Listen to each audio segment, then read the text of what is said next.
we want the best of, or do we want the birthday party next? Birthday party! All right. Yay! How many of you were in attendance? I know you were, Doc. All right. So. Hey, I was there. All right. Yeah, you were. Jesus, you were there. Yeah.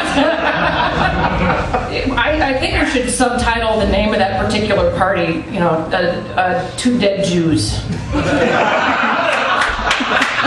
Because it happened. It really did. For those of you who weren't there or aren't familiar with the saga, it was my 35th birthday this last October.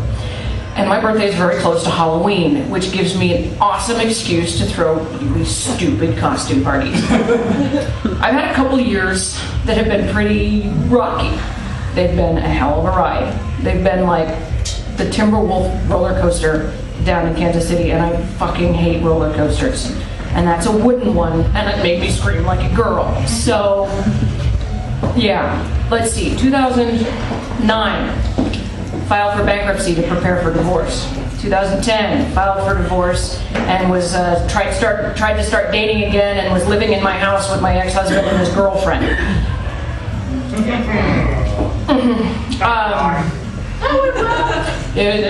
I'm barely not in jail on many occasions, but anyway, 2011, I met Adrian back there in the back. Sold the house after almost a year to the day on a short sale where I had showings almost every day. And it was a nightmare. But got through it. I moved at the end of 2011. I moved at the beginning of this year. I also got a new job this year. So for my 35th birthday, I decided to say, you know what? I want to bury all of that shit. I've checked everything off the list of the I need to turn my life around list, and we're going to bury it. So I decided to have a living wake because it's kitschy and I love it, and it's slightly morbid. It's really morbid, but it was fun. So I decided, let's see, what was it? The Tuesday before the party, and the party was Saturday. I decided I'm going to tell a story a la Facebook, a la social media. And so I started writing these updates that spelled out my impending doom. And I had some thought go into this. I says, you know what? I really don't want to have this turn out to be like War of the Worlds, where you've got people like going outside with shotguns trying to hunt down some aliens. So I decided that every single status was going to have some kind of disclaimer at the bottom where this is not serious, don't take it seriously, it's a work of fiction, it's all heading up, or leading up to the birthday party. Some people don't read. But I'd like to read you those status updates, and I hope you enjoy the humor in them. So the first one was fairly benign. It was a rough day. I just really don't feel right. So help me if WebMD tells me I'm going to die again. Might be a good day to go home, might be a good day for an early bedtime tonight.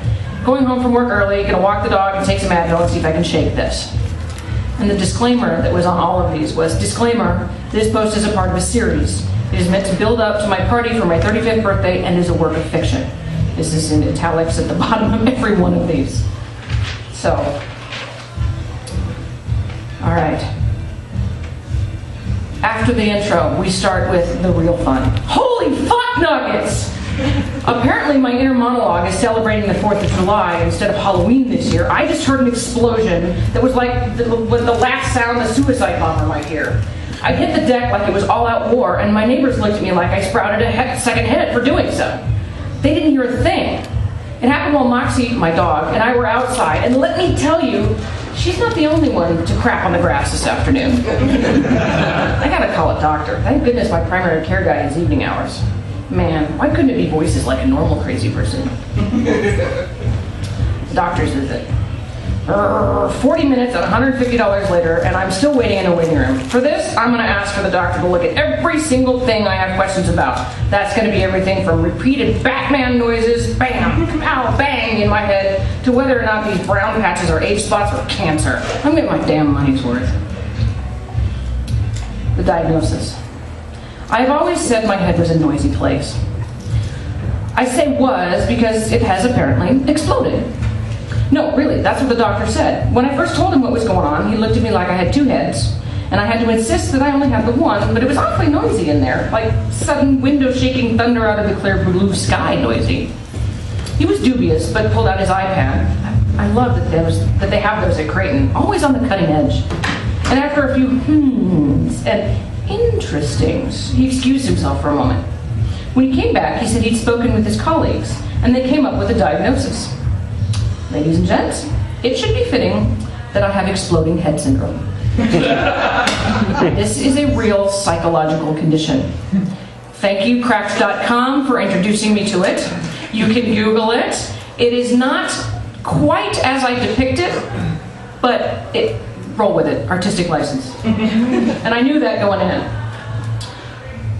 All right, next, research. You know when you've got some weird kind of thing going on that you just don't understand? I'm pretty sure WebMD should suddenly be off limits to you.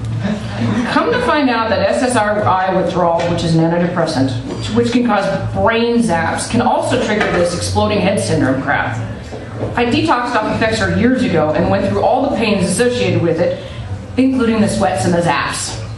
Now, my overactive imagination has me thinking that this is like an LSD flashback, only a whole lot less fun. Fuck you, side Effexor!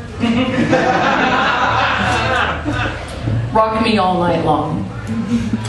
Exploding heads have no concept of noise ordinance. All night long. Alright. Morning commute music. I'm going to add the William Tell Overture to my morning commute music. It might be playing my theme song on the violin that is my nerves today, but I'm at least going to try and have a sense of humor about it. Dance party. What do the noises in my head and party rock anthem have in common? They're both loud and have a beat you can dance to. Hey, you in there, keep it down already. Shouldn't do that so hard. Okay, the decline. Oh, what a beautiful world. I'm not sure my day could get much worse. It's been silent on the cranium front all day. Well, all day until a few moments ago when I had what sounded like a 5-car pile-up happen behind my left eye socket. I was so shocked I yelped out, "Motherfucker!" in hockey volume. Not only did the call center go deathly silent, but the cantankerous biddy I was talking to thought I meant that for her and immediately took offense. Now she's on the line with my manager, and I just know nothing good will come of this. I mean, exploding head syndrome made me do it? Come on. Even I think that sounds like a Twinkie defense. Vapors. The upstairs apartments is being renovated, and there have been loads of workmen tromping through the building. Today, it was reseal the floor day, apparently. Fun fact. Strong odors give me migraines, and my head is doing its best M80 impression. God damn it, this is torture. Cosmos, we're gonna have words as soon as the Vicodin kicks in. Bedtime longing. Since my bedroom windows leak like a sieve, I figured it's time to put the flannel sheets on the bed. Now that it's done, all I can do is stand here, staring longingly about the night's sleep I want, but you know I won't get. But nothing but stressed and sleep deprived for what seems like forever. This wears on a person. I miss you, Sandman. We had such good times together, you and me, and the boys from the car wash fundraiser.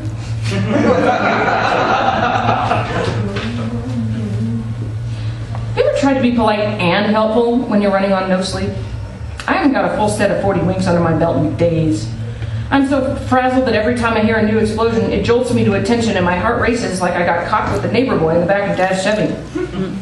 It's like watching the Hunt for Red October. Action sequence, lol. Action sequence, lol. Action sequence, lol. Fuck that noise, literally. I make no promises to be able to hold my tongue today. You hear that, world? You've been warned. Dinner. I will hold it together. I will hold it together. I will hold it together. How many times do you have to say the same thing in your mind for a lie to yourself to sound like the truth? Family dinner tonight, and I don't want them to worry about the mess in my head. Gotta be on point. Man, I hope to have diet soda with extra caffeine at this restaurant. And our final was written by Adrian. And he and I have been scheming about this the entire week. Giddy about every single new post. I think I had a little bit too much fun with this. Like the level kind of fun that might need to put me on a couch somewhere. But this would be his inspiration. Hey everyone, this is Thunderhead, Ephemily's boyfriend. It is with a heavy heart that I'm writing this status update for you. Last night, Ephemily finally succumbed to the 1812 overture that had been playing in her head the last few days. Somewhere between 9:12 and 10:25, she suffered a massive heart attack. We can only assume that she was scared to death by an attack of the EHS after having been on edge and without sleep for the past several days. I found her unresponsive and rushed her to Creighton Medical Center, but the doctors were unable to save her. She was declared dead shortly after 1 a.m.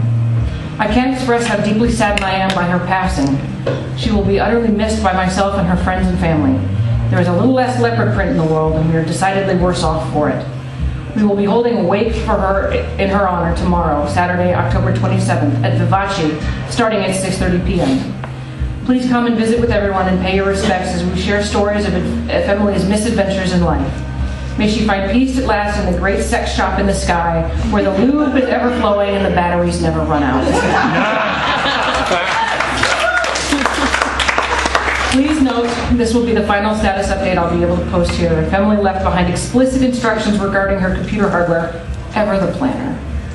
And after I run this giant electromagnet over every hard drive in the place, I won't be able to access this page again. Even in death, she refuses to share passwords. Please join us Saturday evening for a celebration of her life or comment here. So that was how we built up for the shindig. And I have to say that it was a little bit nerve-wracking in who I thought may or may not show up.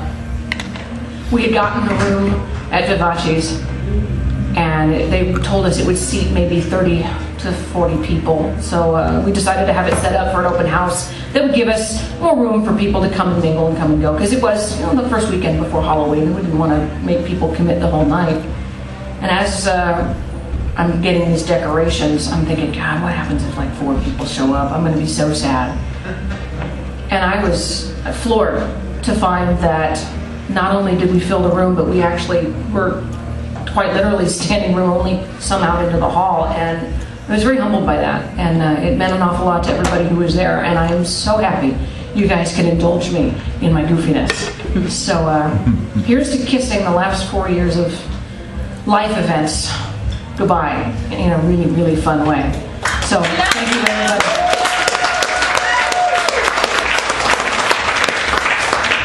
My last one, I have just one more. Can I do the plump one, please?